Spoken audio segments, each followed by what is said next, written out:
విద్యార్థి లోకానికి మీ ఏఎస్ రెడ్డి నమస్కారం. ఫ్రెండ్స్, ఈ రోజు క్లాస్ లో మనము యూజ్డ్ టు అనే టాపిక్ లో ప్రశ్నలు ఎలా అడగాలో నేర్చుకోబోతున్నాము. గత వీడియోలో యూజ్డ్ టు ఎలా వాడాలి, ఏ సందర్భంలో వాడాలో నేర్చుకున్నారు. అంటే గతంలో ఉండే అలవాట్లను తెలియసేది అనమాట. ఒకప్పుడు ఉండే అలవాటు ఇప్పుడు నాకు లేదు అంటాం. ఫర్ ఎగ్జాంపుల్, నేను సినిమాలు చూసేవాడిని అంటే గతంలో నాకు సినిమాలు చూసే అలవాటు ఉండే, ఇప్పుడు లేదు అంటాం కదా. I used to watch movies అంటే సబ్జెక్ట్ తర్వాత యూజ్ టు వచ్చి వర్బ్ యొక్క మొదటి రూపాన్ని తీసుకుంటాం అనమాట.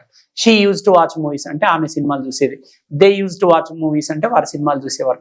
ఇలా గతంలో ఉండే అలవాట్లను తెలియస్తుంది. రైట్. సో మరి ఈ టాపిక్ లో ప్రశ్నలు ఎలా అడగాలంటే డిడ్ అనే హెల్పింగ్ వర్బ్ వాడి ప్రశ్నలు అడగాలన్నమాట. ఇక్కడ నా ముందు ఇద్దరు విద్యార్థులు ఉన్నారు, కిషోర్ అండ్ శివ. వీళ్ళు ప్రశ్నలు ఎలా అడగాలి, జవాబులు ఎలా చెప్పాలో కూడా నేర్పిస్తారు మీకు. చూడండి ఒకసారి. అంటే డిడ్ అనే హెల్పింగ్ వర్బ్ వాడాలన్నమాట. 4 సబ్జెక్టుల పైన ప్రశ్నలు నేర్చుకుందాం. యూ పైన, దే పైన, హీ పైన, షీ పైన. బాబు, యూ పైన ప్రశ్న అడగండి. Did you used to tell lies? Yes, I used to tell lies. ఈయనేమంటుండు? Did you use to tell lies, మీరు అబద్ధాలు చెప్పేవారా అంటే అవును అంటుండు. అడిగేటప్పుడు ఏమో యూజ్ వచ్చింది, టాపిక్ పేరు యూజ్డ్ టు కదా, కానీ డిడ్ యూ యూజ్ టు అంటుండు. ఎందుకు? డిడ్ అనే హెల్పింగ్ వర్బ్ పాస్ట్ లో ఉంది కాబట్టి డిడ్ యూ యూజ్డ్ అనకుండా డిడ్ యూ యూజ్ టు అనాలి. ఆన్సర్లోనేమో ఎస్ ఐ యూజ్డ్ టు అంటుండు. కరెక్ట్. దే అనే subject. Did they used to tell lies? Yes, they used to tell lies. వారు అబద్ధాలు చెప్పేవారంటే అవును అంటుండు. హీ.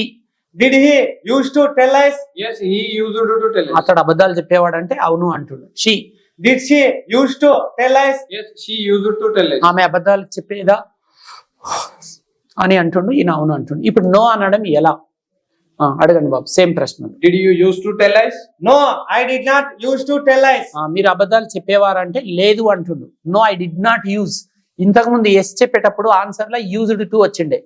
ఇప్పుడు నో చెప్పేటప్పుడు యూజ్ టు వస్తుంది. ఎందుకు? డిడ్ వాడుతుండు కాబట్టి. మీరు అబద్ధాలు చెప్పేవారంటే లేదు చెప్పేవాడిని కాదు అంటుండు. They. Did they used to tell lies? No, they did not used to tell lies. వారు అబద్ధాలు చెప్పేవారంటే లేదు అంటుండు. He. Did he used to tell lies? No, he did not used to tell lies. అతడు అబద్ధాలు చెప్పేవాడంటే లేదు చెప్పేవాడు కాదు అంటుండు. She. Did she used to tell lies? No, she did not used to tell lies. ఆమె అబద్ధాలు చెప్పేదంటే లేదు అంటుండు. సో సారీ అండి.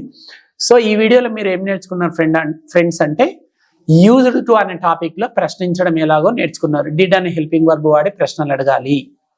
ఓకే, వర్బ్ యొక్క మొదటి రూపాన్ని వాడాలి. మెయిన్ వర్బ్ ఏమో మొదటి రూపంలో ఉండాలి, హెల్పింగ్ వర్బ్ ఏమో డిడ్ ఉండాలి.